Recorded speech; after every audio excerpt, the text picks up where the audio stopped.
বিসমিল্লাহির রহমানির রহিম। আসসালামু আলাইকুম, আশা করি আপনারা সবাই ভালো রয়েছেন। তো ভিউয়ার্স, আপনারা জানেন জিএসএম সুমন অফিসিয়াল চ্যানেলটিতে বিভিন্ন সময়ে আমি আপনাদেরকে যেই উপবৃত্তিগুলো রয়েছে এবং ভাতার টাকাগুলো রয়েছে এগুলো দিয়ে সঠিক তথ্য দিয়ে থাকি।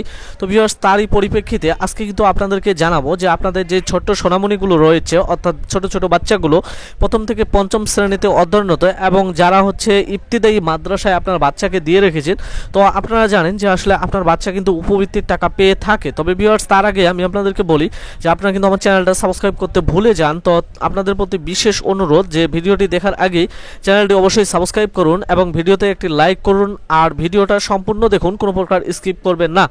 তো ভিউয়ার্স, আপনাদের এই বাচ্চাদের কিন্তু যে উপবৃত্তির টাকাটা এটা কিন্তু বছরে মোট 2টি কিস্তিতে পরিশোধ করা হয়ে থাকে। তো ভিউয়ার্স, আপনারা জানেন যে আপনারা অর্থাৎ ডিসেম্বর মাসের পরে কিন্তু যে জানুয়ারি মাস ছিল, জানুয়ারি মাসের পরেই ফেব্রুয়ারি মাসে কিন্তু আপনারা টাকাটা পেয়েছিলেন, যদিও আপনাদের টাকাটা জানুয়ারি মাসে দেওয়ার কথা ছিল।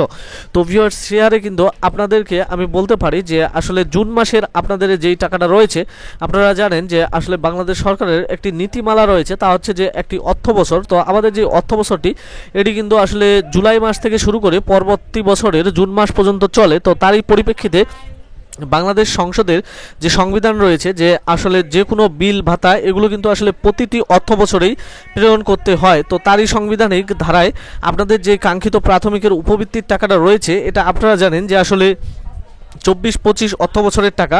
তো এই 24-25 অর্থ বছরের টাকাটা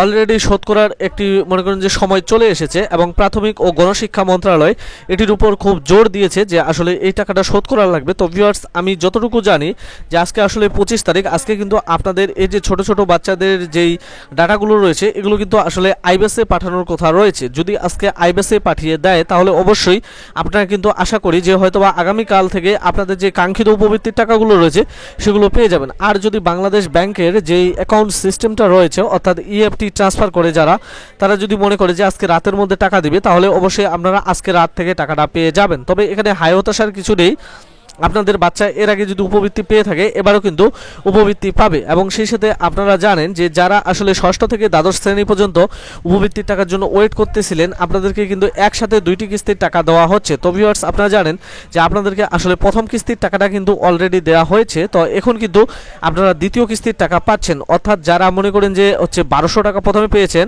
ক্লাস 6 থেকে মনে করেন যে 7 পর্যন্ত, তো তারা কিন্তু আসলে এখন আবার মনে করেন যে 1200 টাকা পাচ্ছেন। তো এইভাবে আমি কিন্তু আপনাদেরকে বলছিলাম যে আসলে 25 তারিখ পর্যন্ত আপনাদের যে ষষ্ঠ থেকে দ্বাদশ শ্রেণী রয়েছে এগুলোর কিন্তু প্রথম পর্যায়ে টাকাটা দেওয়া হবে। তো এখন কিন্তু আপনাদের যে দ্বিতীয় পর্যায়ের টাকাটা রয়েছে এটা কিন্তু এখন ব্যাপক হারে দেওয়া হবে। তো আশা করি যে আসলে 30 তারিখের মধ্যে কিন্তু আপনাদের সমস্ত প্রকার যত রকম লেনদেন আছে বাংলাদেশ ব্যাংক আপনাদেরকে সমস্ত প্রকার টাকাগুলো বুঝিয়ে দিবে। আর যারা টাকা পাবেন না তারা ইতিমধ্যে জানতে পেরেছেন যে আসলে ভ্যালিডেশনের সমস্যার কারণে আপনি কিন্তু আপনার কাঙ্ক্ষিত উপবৃত্তিটা নাও পেতে পারেন। তো আপনি যদি না পেয়ে থাকেন, আপনার টাকাটা হারাবেও না, ফুরাবে না, জাস্ট আপনার টাকাটা স্থগিত করা হবে। কিন্তু আপনি যদি পরবর্তীতে আপনার স্কুলের সাথে যোগাযোগ করে ভ্যালিডেশন কমপ্লিট করে নিতে পারেন, তাহলে কিন্তু পরবর্তীতে আপনাদেরকে সেই মনে করেন যে টাকাটা দেওয়া হবে। তো ভিউয়ার্স, আশা করি যে এতক্ষণে আপনারা যারা চ্যানেলটা সাবস্ক্রাইব করেছেন তাদেরকে অসংখ্য ধন্যবাদ। আর যারা এখনও সাবস্ক্রাইব করলেন না তারা চ্যানেলটি সাবস্ক্রাইব করুন, পাশে থাকা বেল আইকনটি বাজিয়ে রাখুন, তাহলে ভিডিও আপলোডের সাথে সাথে আপনারা পেয়ে যাবেন। ভিডিওতে একটি লাইক এবং আপনাদের বন্ধু বান্ধবদেরকে জানিয়ে দেওয়ার জন্য যথেষ্ট পরিমাণে ইমো, হোয়াটসঅ্যাপ, ফেসবুকে শেয়ার করবেন। ধন্যবাদ।